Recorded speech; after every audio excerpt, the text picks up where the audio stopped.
Hi అండి అందరికీ. మనకి తెలుగు మెథడాలజీలో 4th చాప్టర్ అయినటువంటి పాఠ్యపుస్తకాలు బోధనా శాస్త్రంపై అవగాహన అనేటటువంటిది ఒకటి ఉంది లెసను.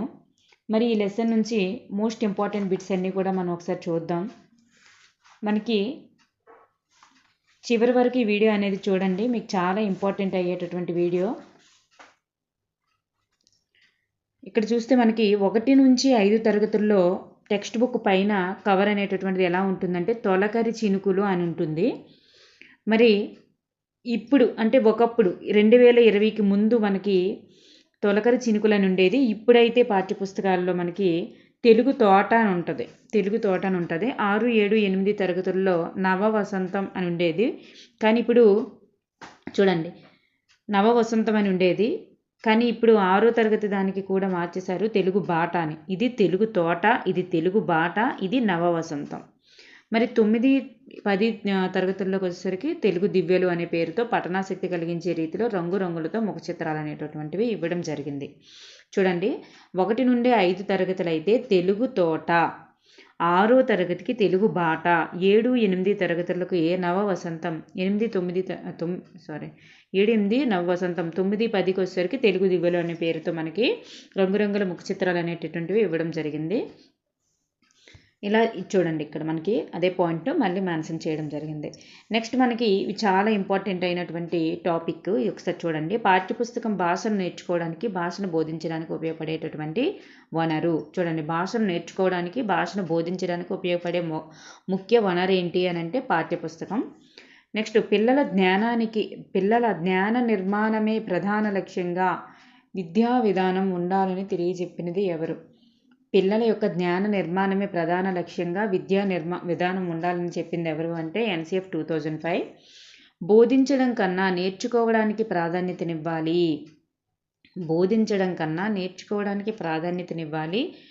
పాల్గొనడం, చర్చించడం, ప్రయోగాత్మక పద్ధతుల ద్వారా పిల్లలు నేర్చుకునేలా చేయాలి అని చెప్పింది కూడా NCF 2005నే.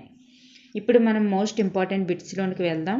ఇక్కడ ఫస్ట్ బిట్ మనం చూస్తే అభ్యసన కృత్యాలను ఉపాధ్యాయుడే స్వయంగా రూపొందించడం.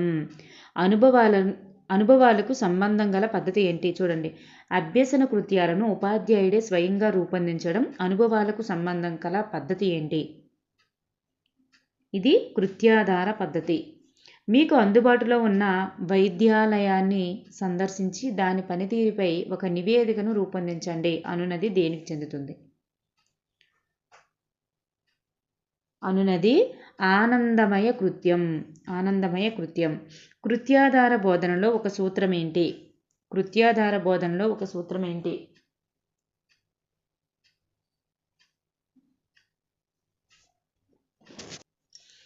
ఇక్కడికి వచ్చేసరికి మనకి ఆనందమయ సూత్రం కాదు, వ్యక్తీకరణ సూత్రం. ఇది వ్యక్తీకరణ సూత్రంకి వస్తుందన్నమాట.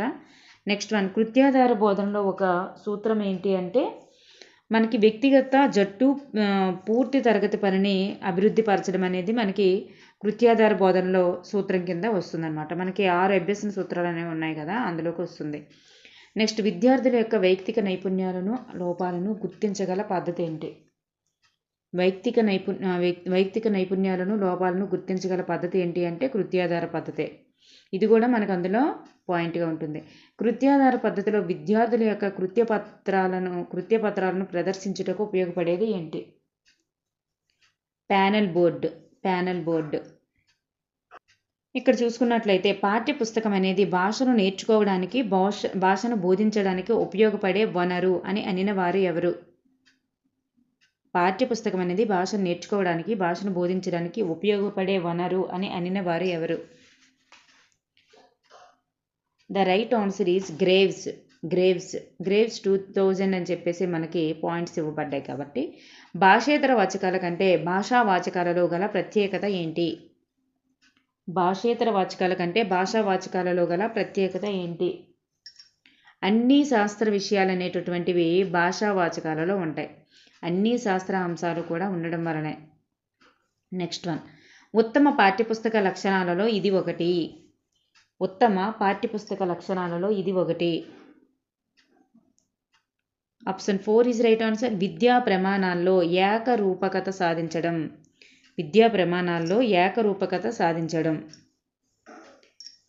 నెక్స్ట్ వన్, ప్రాథమిక స్థాయి వాచకంలో ఒక పాఠం చివర నేనివి చేయగలనా అనే శీర్షికన గల అభ్యాసం యొక్క ఉద్దేశ్యం ఏమిటి? పాఠం చివర నేనివి చేయగలనా అని చెప్పేసి ఒక శీర్షికతో అభ్యాసం ఇస్తారు కదా, దాని యొక్క ఉద్దేశ్యం ఏమిటి అంటే స్వీయ మూల్యాంకనానికి నిర్వచింపదగిన ఒకానొక నిర్దిష్ట భావనకు సంకేతమైనటువంటి మాట ఏంటి? Option 2 is right answer. పారిభాషిక పదం అని అంటారు దాన్నే. వాచక తయారీలోని 4 ప్రధాన అంశాల క్రమం ఏంటి? మోస్ట్ ఇంపార్టెంట్ ఇది. 4 ప్రధాన అంశాల యొక్క క్రమం ఏంటి? ఎంపిక, అమరిక, రచన, యోగ్యత. ఎంపిక, అమరిక, రచన, యోగ్యత. జ్ఞాన నిర్మాణం జరిగే ప్రక్రియలో విద్యార్థులలో కొన్ని నైపుణ్యాలు అభివృద్ధి చెందుతాయి. అందులో ఒకటి ఊహించిన కారణాల ఆధారంగా పరిశీలన చేయడం. ఇది ఈ ప్రక్రియ నైపుణ్యాలకు చెందినది. ఇది పరిశోధనా నైపుణ్యాలకు చెందినది. పరిశోధనా నైపుణ్యాలకి చెందుతుందన్నమాట. నెక్స్ట్ వన్, విభక్తి ప్రత్యయ బోధనలో చతుర్థి విభక్తిని ఇలా పేర్కొనవచ్చును. సంప్రదానం అని పేర్కొనవచ్చు. నెక్స్ట్ వన్, ప్రాథమిక భాషా వాచకాలను బోధించడానికి వీలుగా పటాల యొక్క అమరిక క్రమం ఎలా ఉంటుంది?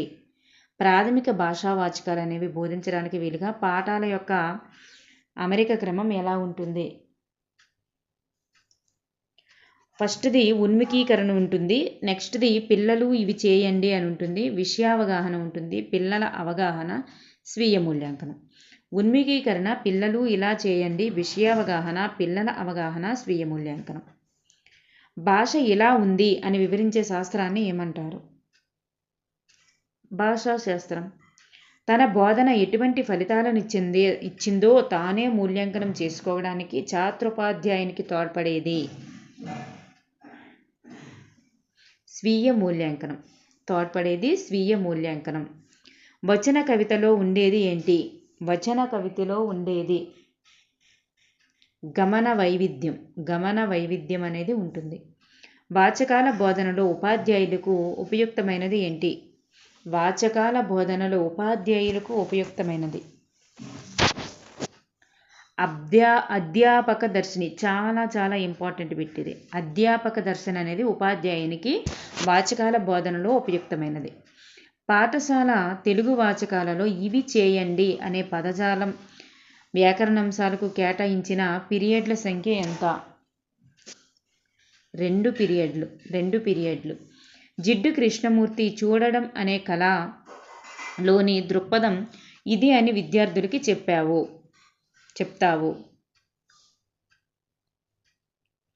తాత్విక దృక్పథం. చూడడం అనే కళలోని దృక్పథం ఇది. ఏ దృక్పథం అది? తాత్విక దృక్పథం. నెక్స్ట్ చూద్దాం. పాఠ్యపుస్తకాల్లో సృజనాత్మక వ్యక్తీకరణకు ఉన్నటువంటి అభ్యాసాలు ఏంటి? పాఠ్యపుస్తకాల్లో సృజనాత్మక వ్యక్తీకరణకు ఉన్నటువంటి అభ్యాసాలు ఏంటి? పైవన్నీ కూడా అవుతాయి. మౌఖిక రూపము, రాత రూపము, ప్రదర్శన రూపము. మౌఖిక రూపం, రాత రూపం, ప్రదర్శన రూపం అనే అన్ని అభ్యాసాలు కలవు. 6వ తరగతి పాఠ్యాంశంలో జాతీయ జెండా చిత్రం వేసి రంగులు దిద్దమనేటటువంటి అభ్యాసం ఈ సామర్థ్యం సాధనలో భాగం. దేనికి సంబంధించింది అంటే ఇది సృజనాత్మకతకు సంబంధించినది. క్రింది వాటిలో సృజనాత్మక అభ్యాసానికి ఉదాహరణ ఏంటి?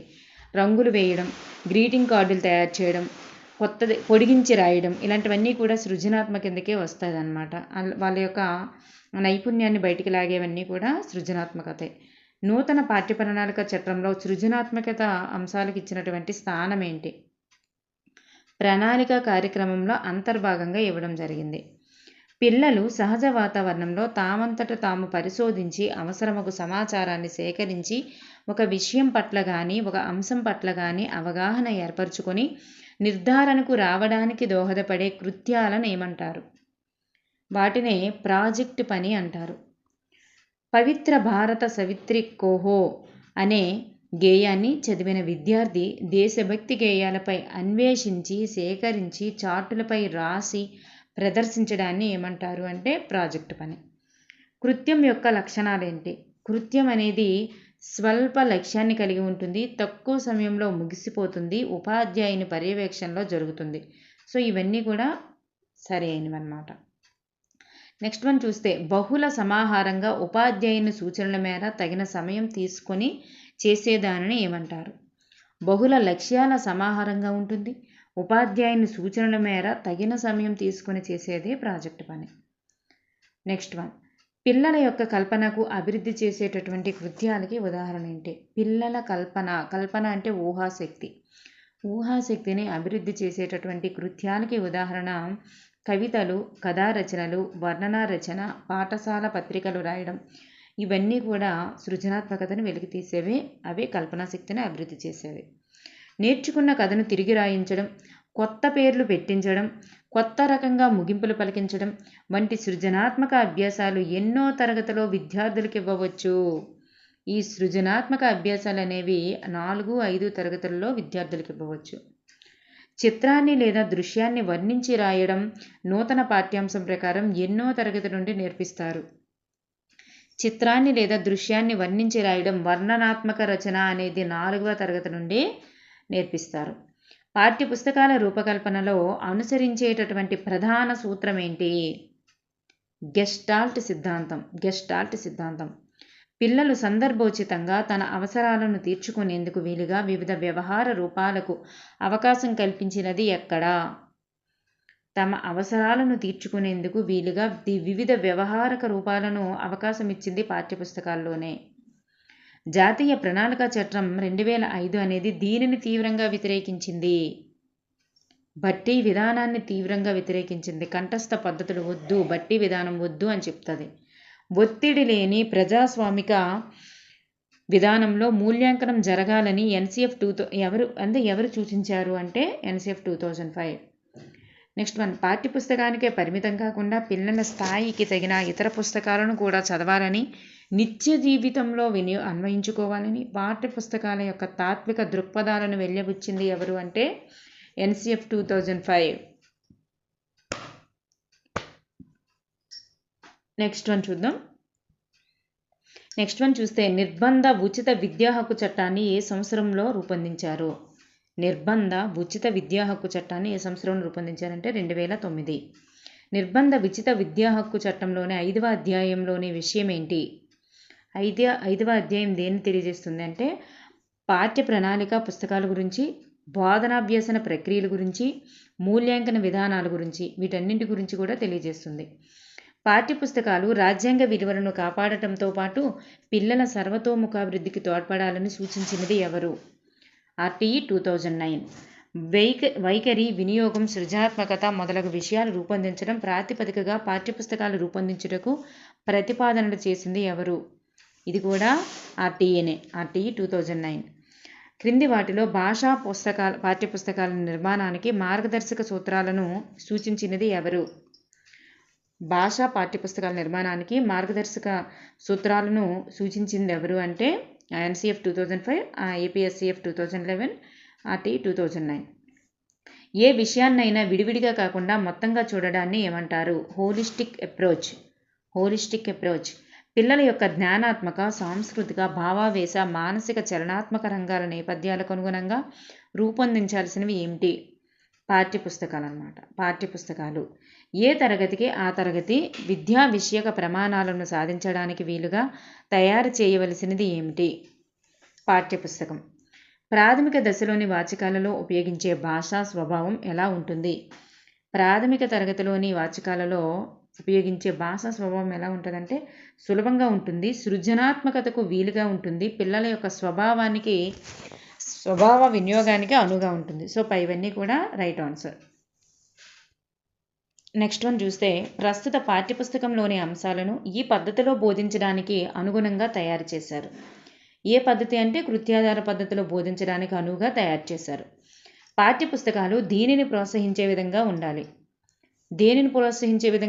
స్వీయ అభ్యసనాన్ని ప్రోత్సహించే విధంగా ఉండాలి. వాచకాల్లో కృత్యాలు ఈ విధంగా ఉండాలి. వాచకాల్లోని కృత్యాలు ఎలా ఉండాలి? వైయక్తికమైనవి ఉండాలి, జట్టు కృత్యాలు ఉండాలి, తరగతి గది కృత్యాలు కూడా ఉండాలి. ఇండివిజువల్గా చేసుకునేలాగా, జట్టుగా చేసుకునేలాగా, తరగతి గది మొత్తంగా చేసుకునేలాగా. సో ఇవన్నీ కూడా ఉండాలి. ప్రస్తుత పాఠ్యగ్రంథాల్లోని అభ్యాసాల్లో ఉన్నటువంటి వ్యాకరణం ఏంటి?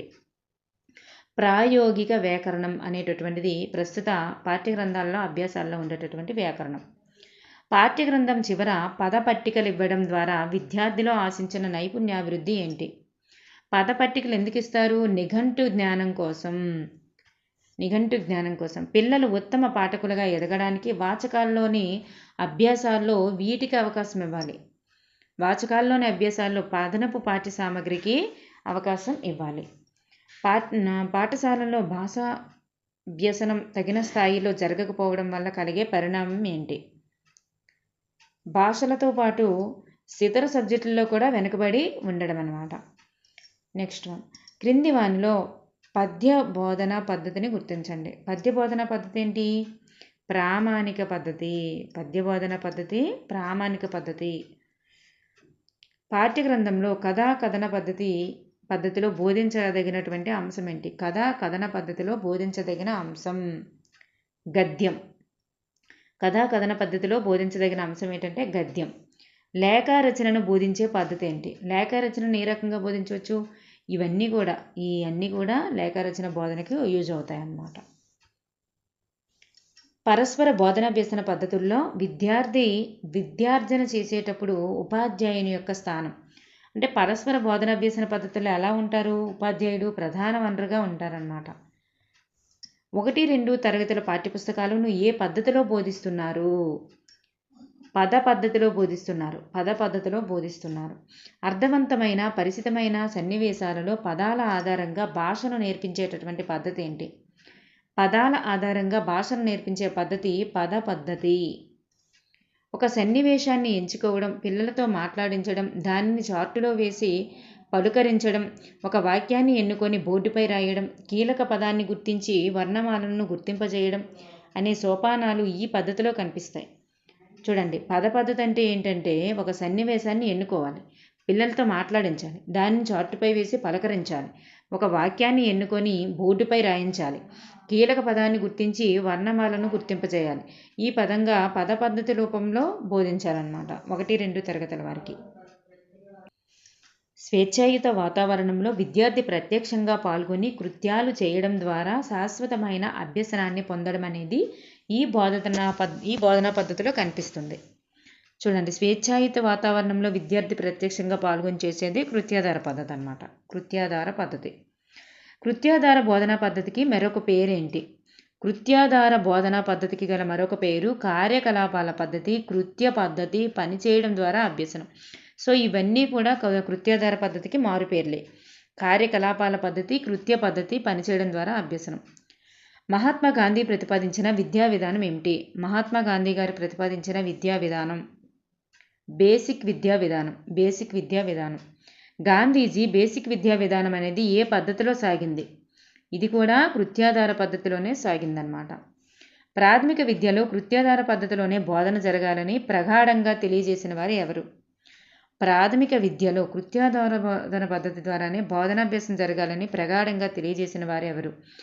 1986 జాతీయ విద్యా విధానం, అలాగే ఈశ్వరీభాయ్ పటేల్ కమిటీ, గాంధీజీ బేసిక్ విద్యా విధానం. ఇవన్నీ కూడా ఆప్షన్స్లోని ఉంటే ఎంచుకోవచ్చు.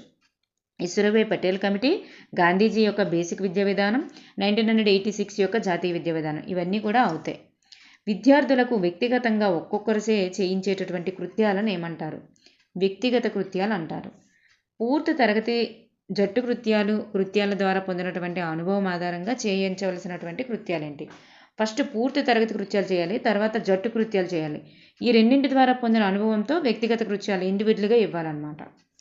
ఒక అంశంపై పిల్లల అవగాహన అనుభవాలను ఒక క్రమ పద్ధతిలో తెలుసుకోవడానికి ఉపయోగపడేది ఏంటి? దానినే మనం భావనా చిత్రం అంటారు. భావనా చిత్రం. ఒక అంశానికి సంబంధించిన కీలక పదాన్ని నల్లబల్లపై రాసి ఆ పదం యొక్క భావనలను విద్యార్థులతో చర్చించబడడం అనేది ఏ కృత్యాన్ని తెలియజేస్తుంది? చర్చించడం కదా, చర్చల్ని తెలియజేస్తుంది.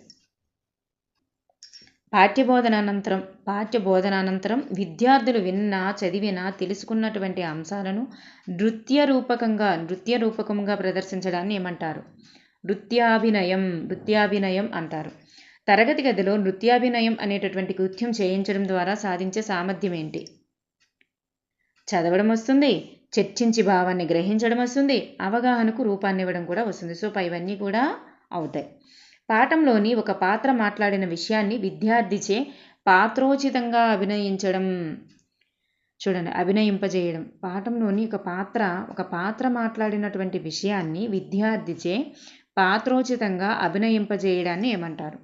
ఏకపాత్రాభినయం అంటారు. చూడండి, రవి, రాము ఇలాంటివి ఉన్నాయి కదా మనకి లెసన్లో ఇండివిజువల్గా.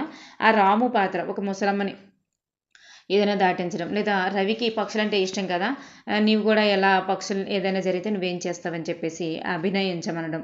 ఇలాంటివి చేస్తే దాన్ని ఏమంటారంటే ఏకపాత్రాభినయం అంటారు. పాత్ర స్వభావము లక్షణాల గూర్చి క్షుణ్ణమైనటువంటి అవగాహన కల్పించడానికి ఉపయోగపడే కృత్యం ఏంటి? ఏకపాత్రాభినయం. ఏమవుతుందో అనేటటువంటి గేయాన్ని చదివినటువంటి విద్యార్థులచే వర్షాలు కురవకపోతే ఏమవుతుంది అని ఆయే ప్రశ్నలపై చర్చింపదీసి స్థిర అవగాహనకు రావడం, వ్యక్తిగత అభిప్రాయాలను తెలుసుకోవడానికి ఉపయోగపడే కృత్యం ఏంటి? ఇదే చర్చ అన్నమాట. చర్చ. వివిధ కృత్యాల సమూహమైనటువంటి ప్రాజెక్టు పనిని ఎలా నిర్వహించవచ్చు? వివిధ కృత్యాల సమూహమైనటువంటి ప్రాజెక్టు పనిని ఏ విధంగా నిర్వహించవచ్చు అంటే జట్టు కృత్యం ద్వారా నిర్వహించవచ్చు. చూడండి, కృత్యాల సమూహమైనటువంటి ప్రాజెక్టు పనిని జట్టు కృత్యం ద్వారా. ఒక అంశం అనేది పిల్లలకి ఏమాత్రం తెలుసో, ఏమి తెలుసుకోవాలనుకుంటున్నారో చర్చించి అభ్యసనం చేయించడమే అనేది దేన్ని తెలియజేస్తుందంటే KWL వ్యూహం. విద్యార్థులకి ఏమాత్రం తెలుసు అంటే ఎంత తెలుసు, ఏం తెలుసుకోవాలనుకుంటున్నారు చర్చించి అభ్యసనం చేయించడాన్ని KWL వ్యూహం అని అంటారు. జట్టు కృత్యాల్లో ఎంతమంది విద్యార్థులకి పెంచకూడదు? జట్టు కృత్యాల్లో 4 నుంచి 5 మంది విద్యార్థులు ఉండవచ్చమ్మా. జట్టు కృత్యాల్లో 4 నుంచి 5 మంది విద్యార్థులు ఇవ్వవచ్చు. టెక్స్ట్ బుక్, అకాడమీ బుక్ ప్రకారం 5గురికి మించకూడదు. క్రింది జట్టు కృత్యానికి సంబంధించి ప్రవచనాల్లో సరైనది ఏంటి? మనకి ఇక్కడ జట్లలో పిల్లలు మారుతూ ఉండాలి. జట్లలో అన్ని స్థాయిల్లో కూడా వారిని లింగభేదం లేకుండా కూర్చొని పెట్టాలి. ప్రతి జట్టుకి కూడా నాయకుడు అనేవాళ్ళు ఉండాలి. సో ఇవన్నీ కూడా రైట్ ఆన్సర్స్ అవుతాయి అన్నమాట. నెక్స్ట్ వన్, తరగతిలోని పిల్లలందరిచే నిర్వహించేటటువంటి కృత్యం ఏంటి? తరగతిలోని పిల్లలందరితో నిర్వహించే కృత్యం ఏంటంటే తరగతి గది కృత్యం లేదా సమూహ కృత్యం అని అంటారు దాన్ని. 1-2 తరగతుల విద్యార్థులు ఉపాధ్యాయునితో కలిసి పాడడం, అభినయం చేయడం, పదాలు, వాక్యాలు, అక్షరాలు గుర్తించడం సమూహ కృత్యంగా చేయించిన తర్వాత చదవడం, రాయడం పద్యాలాన్ని ఏ విధంగా చేయించాలి? ఫస్ట్ ఏదైనా కృత్యం ఎలా చేయించాలి? సమూహ కృత్యంగా చేయించిన తర్వాత అయితే జట్టు కృత్యం చేయించాలి.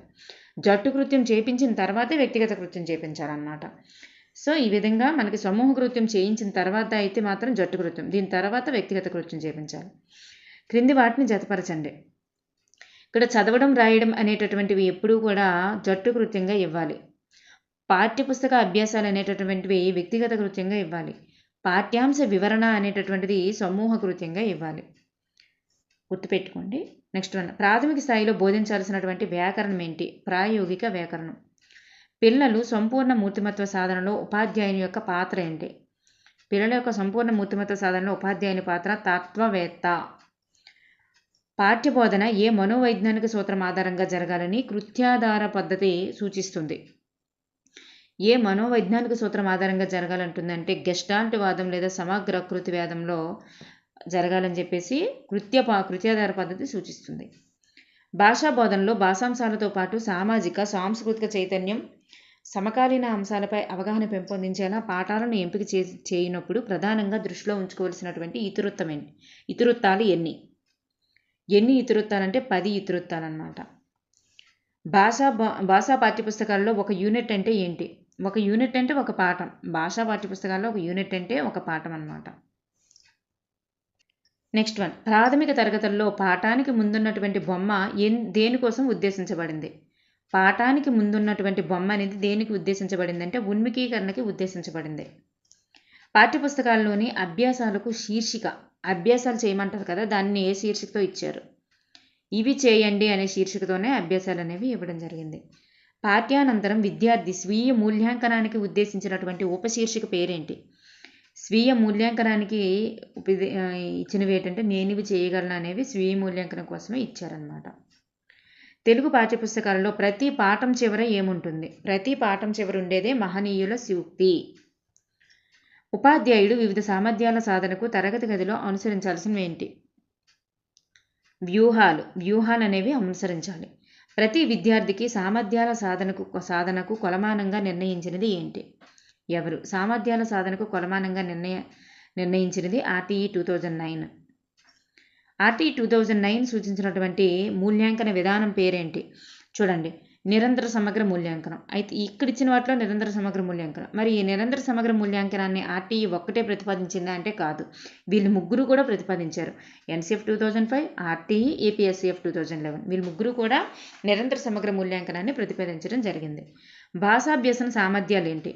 భాషాభ్యసన సామర్థ్యాలకు వచ్చేసరికి వినడం, మాట్లాడడం, చదవడం, అర్థం చేసుకోవడం, రాయడం, పదజాలం, సృజనాత్మకత, ప్రశంస, ప్రాజెక్టు పని, భాష, సాహిత్యాలను గురించి తెలుసుకోవడం. ఇవన్నీ కూడా విద్యా ప్రమాణాలు లేదా భాషాభ్యసన సామర్థ్యాలుగా చెప్పబడతాయి. పాఠ్య గ్రంథాలలో అభ్యాసాల స్వభావాలలో సరికాని దాన్ని గుర్తించండి. ఇక్కడికి వచ్చేసరికి బహుళ సమాధానాలు అనేవి స్వీయ అనుభవాలు పంచుకునేలా ఉండాలి.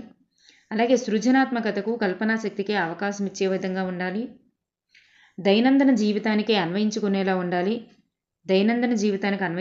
ఉండాలి. ఉపాధ్యాయుని నేతృత్వంలోనే అభ్యాసాలు చేయించేందుకు వీలుగా ఉండాలన్నమాట. ఈ విధంగా ఉపాధ్యాయుని నేతృత్వంలోనే కాకుండా విద్యార్థులు స్వయంగా కూడా చేసుకునేలాగా అభ్యాసాలు అనేవి ఉండాలి.